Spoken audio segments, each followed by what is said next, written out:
闭上眼睛，耳朵竖起来。时间可以磨损很多东西，比如爱恨情仇。时间也能塑造很多东西，比如让代际间的隔膜和不屑成为互相理解、凝视和和解，乃至鼓舞。时间也能塑造很多东西，比如让代际间的隔膜和不屑成为互相间的凝视与和解，乃至鼓舞。前不久，我的一个朋友对我讲了他经历的一件事情。2个月前，他的女儿满18岁了。在女儿生日之前，父亲问女儿要什么生日礼物。女儿说，只想要生日那天父亲和她一起去纹身店刺青。女儿的请求让做父亲的感到吃惊并且为难。首先，他没有想到看上去文静的女儿竟然有刺青的愿望。其次，他没有想到女儿要他也去刺青。他说他考虑1个晚上。我的这个朋友已经过50岁，事业成功。他曾向我坦言，20年来他很少照顾家庭，甚至经常忘记女儿的样子。在这个晚上，他开始郑重考虑女儿的请求。他觉得这个请求其实是带有挑衅的试探，还有几分刻薄。但是他在觉得女儿荒唐的同时，突然也看见了女儿身上的自己，从前的自己。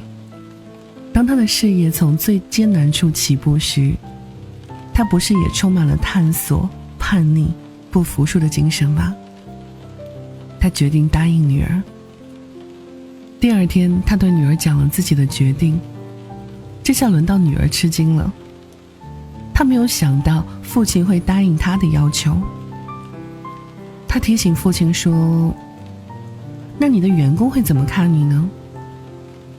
父亲说，我已经决定的事情不会轻易改变。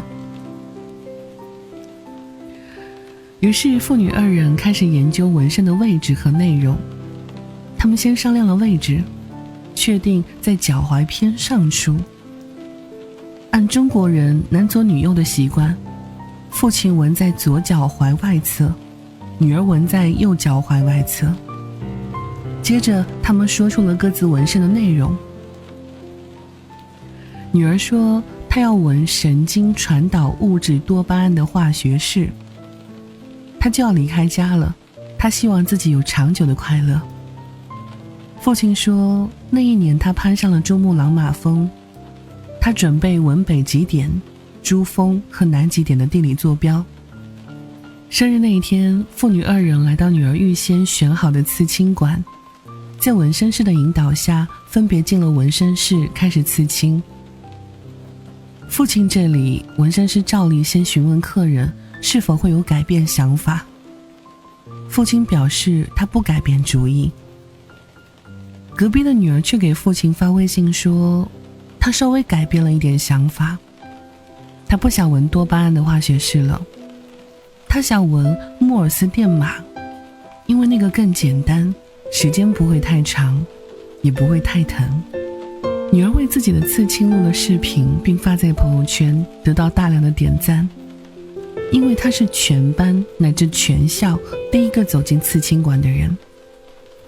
她脚上的莫尔斯电码让她显得更加的与众不同。她的纹身在25分钟之后就完成了。之后她跑去和朋友聚会。父亲这边的纹身用了1个多小时。在这段时间当中，他由不自在到坦然面对纹身师，皮肤的灼热和微痛渗透到心里，使他得以在这奢侈的时间之外的时间里冷静清醒。这时间之外的时间降临在这中年男人惯常的时间轨道之外，可否说是时间的瞬间出格？他为此感谢女儿，在智能社会和机器人时代仿佛要轰轰烈烈的来临之时，一个18岁的孩子仍然渴望感受皮肤上真实的痛感，渴望在物质的时间里感受生命的质地。虽然这渴望有些许的虚荣心作伴。